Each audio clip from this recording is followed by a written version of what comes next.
The Volkswagen Taigun was the first product to roll out under the Skoda Volkswagen Group's India 2.0 strategy. And since launch, it has built a reputation for tidy driving dynamics, solid build quality, and genuinely good petrol engines. The kind of traits that have long defined the Volkswagen badge. 5 years after the original car went on sale, Volkswagen has rolled out a comprehensive facelift.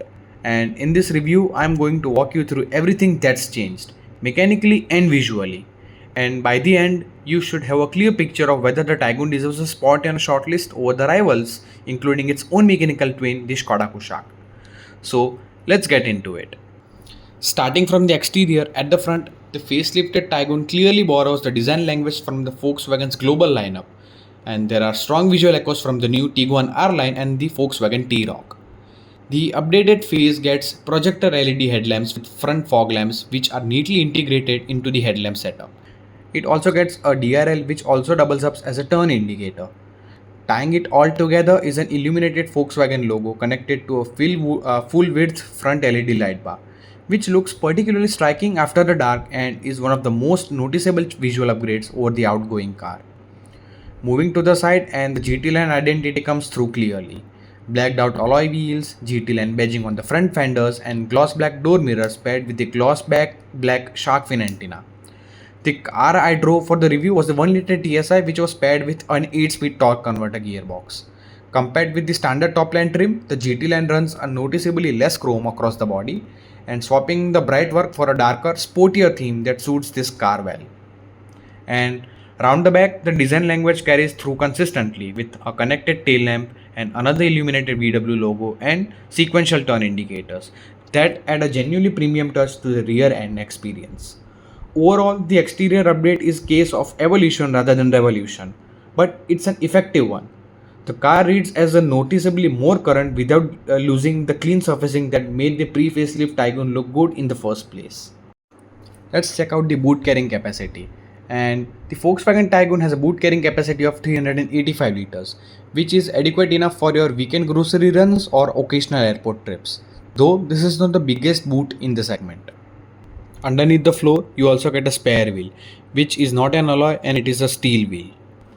Now let's talk about the interior. And starting with the rear seat, there's a decent amount of both legroom and headroom on offer. Because this particular car is based on the lower trim, it misses out on the panoramic sunroof. Under thigh support is adequate and I am about 5 foot 9 inches and had no complaints on that front. And rear passengers get their own AC vents along with two USB-C Type-C charging ports. Where the Taigun does fall short is outright width. Fitting 3 adults across the back row isn't realistic as the car simply isn't broad enough at the shoulders for that to be comfortable. As a 2-up rear seat, though it's a genuinely pleasant place to sit for a highway stint. Up front, the dashboard design is a strong point. It's an ergonomically sorted cabin where everything falls easily to hand. And the steering wheel mounted buttons have a good tactile feel to them, which isn't always given in this segment. Being the GT line trim, the interior swaps to the standard car's beige interior theme for an all-black cabin. And red ambient lighting is a part of the package too, reinforcing the sportier positioning. It's worth being upfront about what this variant doesn't get, since it sits below the rain-stopping top light trim. You lose out on seat ventilation, a fully digital instrument cluster, powered front seats, leatherette upholstery, and the panoramic sunroof. None of these are deal breakers on their own, but if feature content matters more to you than driving experience, it's worth cross-shopping the higher trim before you decide. With the cabin covered, let's get to what Taigun is really about and how it drives. The car I drove is fitted with a 1 liter TSI engine which is paired with an 8-speed torque converter automatic, and it is a major mechanical update that has first appeared on the facelifted Skoda Kushaq before making its way here. The change is immediately noticeable the moment you lift off the brake. The car eases into the crawling speed smoothly, which simply wasn't the case with the older 6-speed automatic. That previous gearbox tend to climb revs aggressively and would judder a little in stop and go traffic. The new unit doesn't have that problem. Operation is smooth and throttle response feels natural rather than jerky. And being a 3-cylinder engine, vibration is well controlled, and for most of the drive you would barely register that there is only 3 cylinders under the hood. and that's until you floor the throttle, at which the characteristics of the three-cylinder engines are quite evident, and thrum becomes at you can hear the thrum at higher revs. Turbo lag is well disguised thanks to the shorter gearing ratios which is used in this 8-speed unit. And in city driving, it's a genuinely comfortable car to live with. And because the transmission is a torque converter sourced from Aisin, it should prove reliable over the long term. And torque converters are simply better suited to start-stop city use than the dual clutch alternatives, and that's why it works firmly in this car's favor. Now let's talk about the highway manners of this car, because this is where the Taigun truly comes onto its own. The chassis is stiff and the suspension setup matches it, and the result is car feels planted and composed at higher speeds. Steering feel is precise and weighs up beautifully well as you go faster. NVS levels are impressive too, with wind noise and tire noise are both well contained, and the car inspires real confidence when carrying speeds through corners. Though there is a trade off. The same stiff suspension which translates into a firmer ride at lower speeds, so bumps and undulations do make themselves felt inside the cabin. It's not unbearable by any means, but the firmness is noticeable, and particularly around town. Now let's talk about the new 8-speed torque converter automatic gearbox. The new 8-speed automatic gearbox is smoother, more fuel efficient and better suited to both city and highway use than the unit it replaces. Cruising at 100 km per hour, the engine sits at around 2000 rpm, which is identical to the older 6-speed torque converter gearbox. But the shorter gearing on this new gearbox keeps the engine closer to its power band, so power delivery feels more immediate when you need it. And down low, the engine pulls well too. It has a torque output of 178 newton meters, which is available from as early as 1850 rpm. And mid-range is genuinely sprightly with the peak power of 114 horsepower, arriving at around 5400 rpm.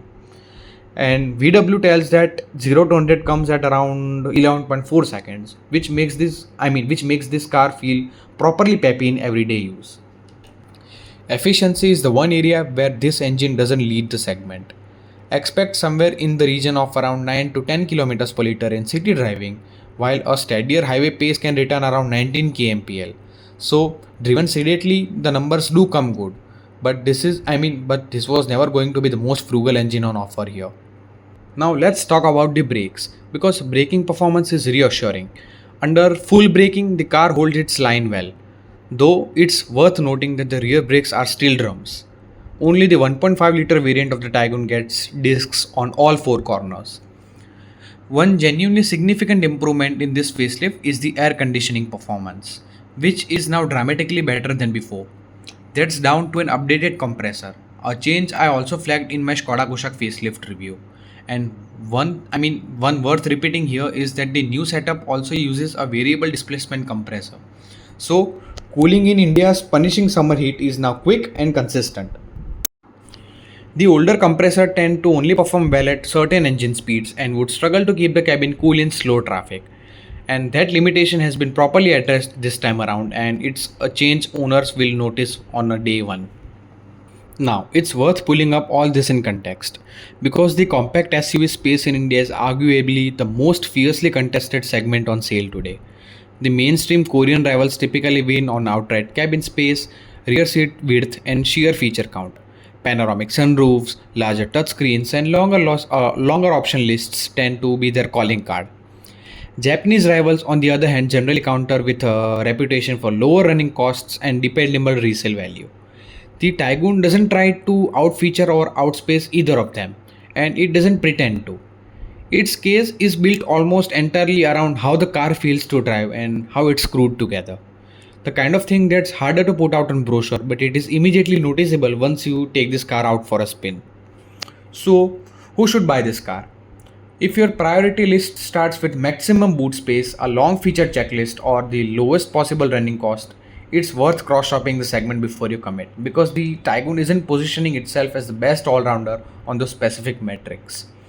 But if you are someone who actually enjoys the act of driving, who notices steering feel, body control, and how a chassis behaves when a road gets interesting, this is very likely the most satisfying car in its class to actually drive. Add in fact that the car has facelift and has cleaned up the two biggest everyday livability complaints from the before: patchy air conditioning and jerky low speed gearbox from the 6-speed torque converter automatic. And there's a very little reason to left to hesitate. Volkswagen has gone after the right problems with this facelift. The issues that dogged the pre-facelift car, the cabin plastic quality that felt a step behind the rivals, weak air conditioning performance, and jerky low-speed drivability, and lower fuel efficiency, all of this have been meaningfully addressed. The result is a car that feels smoother in city driving, cools far better in traffic, and returns better real-world fuel efficiency than before, without giving up on any of the driving characters that made the Taigun likable in the first place. The updated Skoda Kushaq and the updated Volkswagen Taigun share the same underpinnings in the measure of their mechanicals. So the decision between the two largely comes down to the design preference and badge loyalty rather than any meaningful difference in how they drive. The one tangible feature that Taigun gives up to its sibling is a rear seat massage, which the Kushaq offers and the Taigun doesn't. Stacked up against the segment's Korean and Japanese rivals, the Taigun isn't the biggest car here. It isn't the most feature loaded, it isn't the most spacious either, but what it does better than the nearly anything else in this class is build quality, driving dynamics, and outright engine character. This is without a question one of the best powertrains you can get in the compact SUV segment in this price point, and it's also genuinely fun car to drive. So if those things, how a car feels planted behind the wheel and how solidly it's put together, sit at the top of your priority list, the Taigun is very easy to recommend. And if outright space and feature count matter more to you, it's worth cross shopping the segment first. Now, thank you for watching this review and let me know in the comment section which car should I review next. I'll see you in the next one.